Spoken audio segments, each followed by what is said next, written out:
Hello po mga kababayan, si Dante Maravillas. Di ano niya Mr. Maravillas yung topic? Si Sara pa rin siyempre. Alangan man, hindi si Sara. Si Sara yung nag-announce mga kababayan. Napakaaga pa, more than 2 years before the vice presidential elections. Nag-announce na, natatakbo siya mga kababayan. Di ano niya Mr. Maravillas ang reading mo? In panic mode kasi po si Sara. Yan ang reading natin. Kasi malapit na pong sabay-sabay na bitawan yung Sword of Damocles, yung impeachment, yung plunder case sa ombudsman, at saka yung malamang ipalabas ng ICC na siya kasama sa mga co-perpetrators sa crimes against humanity. So yun yung ating reading. Kaya iba-iba yung mga reactions. Sabi sa post ni Live Awake Tiyatan, isang Marcos supporter, akala ko ba si Martin Romualdez ang may planong tumakbo sa 2028? It turns out, ang ambisyosang Sara pala ang atat sa pwesto. Tama. Laging inaako sa mga kababayan ni Sara Duterte na si Martin Romualdez tatakbo. Sabi nga natin noon, ano naman kung gustong tumakbo? Karapatan ng bawat isa na tumakbo basta kwalipikado at hindi na-impeach. At wala mga kababayan na kasong plunder at malamang madawit sa crimes against humanity. Di ba? Ngayon, sabi ni Attorney Jesus Falsis, isang vlogger at political analyst, Sara Duterte did not announce that she's running for president in 2028. What she announced is her playing the victim card when her impeachment starts in the House soon. In that, if you vote against her, she will have her revenge in 2028. Yok! Tama, mga kababayan. At gusto niya siguro i-intimidate yung Congress. Hoping na pag nag-announce siya mga kababayan this early, yung mga naniniwala sa kanya na mananalo siya. Kasi di ba mataas yung ratings kahit walang ginagawa. Magtulong-tulong na mga kababayan para ikampanya sa at siyempre dumaloy na yung pondo galing sa saan na niya nga galing Mr. Maravillas? Kung hi wachay.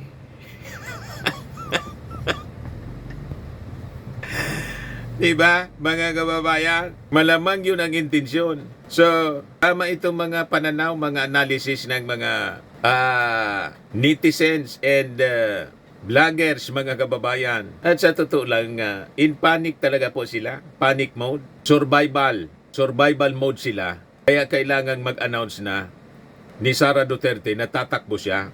In-announce na nga po mga kababayan kanina. So itong pag-announce niya, predictable na po ito. Kasi matagal na niyang sinasabi. At matagal na siyang nagdanasa. Gusto ngang talsikin na yung ating Pangulo para umupo na siya. Di ba po?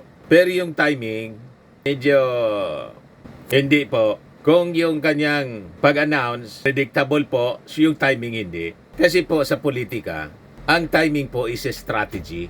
At itong kanyang galaw, mga kababayan, reads less like a vision launch. Kundi, it's like mga kababayan pressing the panic button. Yun ang basa natin.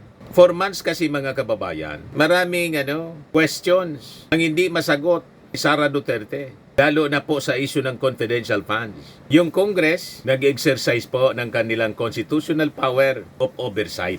Nagsagawa ng mga hearings and documentations were sought, mga kababayan. Yung issue was not ideology. It was about accountability. The issue was not political rivalry. It was about transparency sa paggamit po ng pondo ng bayan. Nang tumindi po yung pag-iimbestiga, when scrutiny intensified, the alliance fractured. In that sequence, mga kababayan, matters. The break did not begin with corruption, mga kababayan. So, let us be precise. For nearly 2 years, mga kababayan, si Sara Duterte served inside the administration of President Bongbong Marcos. Ngayon, kung ang candidacy announcement, mga kababayan, coincides with unresolved institutional scrutiny, observers are justified in asking whether this is a vision or a survival. Ano tingin ninyo mga kababayan? Survival mode mga kababayan ang kampo ng mga Duterte. So kailangan ni Sara na gawin ito para magmukhang unshakable siya at tuloy siya sa kanyang pagtakbo bilang presidente. 'Di ba mga kababayan? Best cover sa kanyang totoong sitwasyon na in panic mode ang kampo ng mga Duterte. Sabay-sabay po na nalalagay sa panganib pati yung kanyang mga kaalyado sa Senado kasi nasangkot sa flood control scandal. At yung dalawang kaalyado niyang Duterte Senator, si Bato at si Bongo, malapit nang ma-deliver pa The Hague. Nag-gets ninyo mga kababayan? Ngayon, bigyan ko kayo ng update tungkol sa impeachment ni Sara Duterte. Sabi po ni House Senior Deputy Majority Leader Lawrence Defensor ng Iloilo kanina na yung House of Representatives remains within the constitutional timetable in processing 3 impeachment complaints filed against Vice President Sara Duterte earlier this month. Defensor's statement came amid questions on why the complaints, 2 filed on February 2 and the third on February 9, remain with the Office of the Speaker and have not yet been referred to the Committee on Justice. Paliwanag mga kababayan ni Defensor that under House procedure referral can only take place after the complaints are formally included in the order of business. Ayun mga kababayan, para maging malinaw po tungkol sa status ng impeachment complaint na final kay Sara. Sabi po niya, wala mo ng referral at maisama ito sa order of business. The Commission on Rules has to wait for it to be included in the order of business before we can refer it to the Committee on Justice. Paliwanag po ni Defensor. Sa ngayon, hanggang doon na lang muna kami. And we have to wait for the action of the Speaker's Office. Under Article 11 Section 3 of the Constitution, impeachment complaint must be included in the order of business within the 10 session days from the filing and referred to the appropriate committee within 3 session days thereafter. Sabi ni Defensor, the reckoning is based on session days, not calendar days, anya. So yan po ang paglilinaw ni Defensor. As long as we follow the decision of the Supreme Court that the counting of the days would be session days in terms of being a calendar day, pasok naman lahat. I can't count, pero the last day would be, I think, if we are going to include all the 3 complaints, it will be March 2, sabi po ni Defensor. The first complaint filed by members of the Makabayan Coalition alleges betrayal of public trust over the supposed abuse of 612.5 million pesos na confidential funds, submission of allegedly fabricated reports to the Commission on Audit at saka refusal to recognize congressional oversight.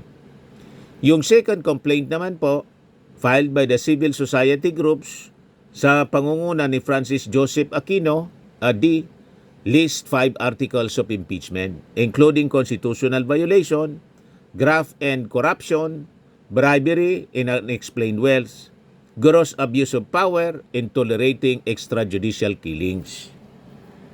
Yung third complaint naman po, mga kababayan, yung final ng mga pari, madre at mga abogado, inaakusa si Duterte of misusing about 612 million, parehas yung sa pangalawa, in confidential funds and corrupting DepEd officials. It also revives allegations that she threatened President Ferdinand Marcos Jr., si Lisa Marcos, dangan si Speaker Martin.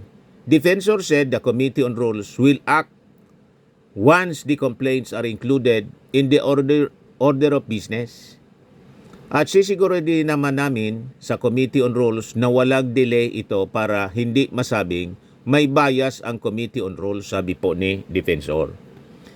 Defensor continued na as you have seen, with the previous impeachments, we have been fair and we have been very objective about it, and will continue to do so the same when it comes to the Vice President's impeachment complaints. Kaya in panic na po si Sara. Kailangan niyang gawing mag-announce para ma-divert yung attention ng mga tao. Hindi na doon sa impeachment complaint laban sa kanya. At yung plunder na final sa ombudsman. Hindi sa kanyang kandidatura. Siyempre, mga kababayan, yung media, kinover siya. At ito yung mga headlines ngayon. Pero ngayon man lang yan. After that, balik tayo sa impeachment.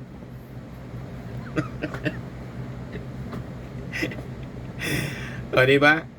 Kasi hanggang ngayon, hindi man niya po sinasagot nasaan na, ano nangyari doon sa confidential funds. O ngayon, may breaking news. May fourth impeachment complaint na final laban kay Sara.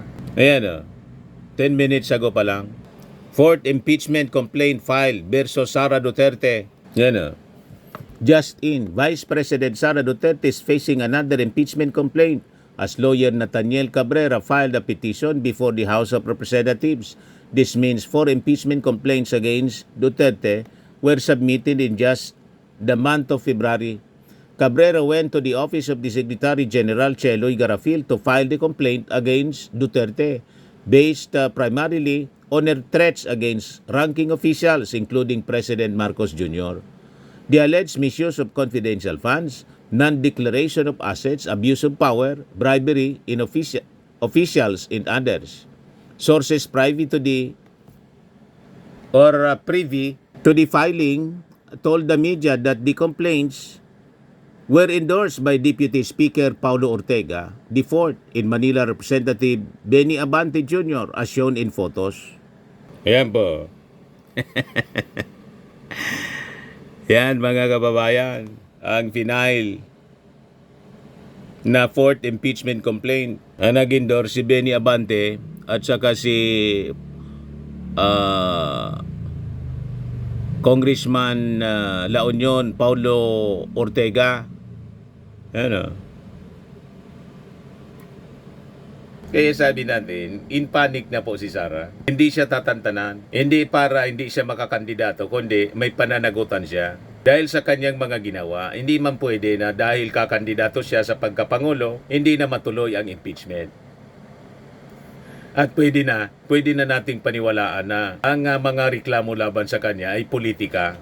Hindi pwedeng ganun. Hindi ko mandidato ka kung gusto mo, pero ipaliwanag mo kung saan napunta yung milyon-milyong confidential funds at saka kailangan mong panagutan itong pagbabanta mo laban sa ating Pangulo kay Martin at saka kay First Lady Lisa Marcos. Hindi pwedeng kalimutan na lang. Di ba? Humingi ka ng tawad sa pag-support mo na manalo si President Bongbong Marcos pero hindi ka humingi ng tawad sa pagbabanta mo at paglustay sa kabanang bayan.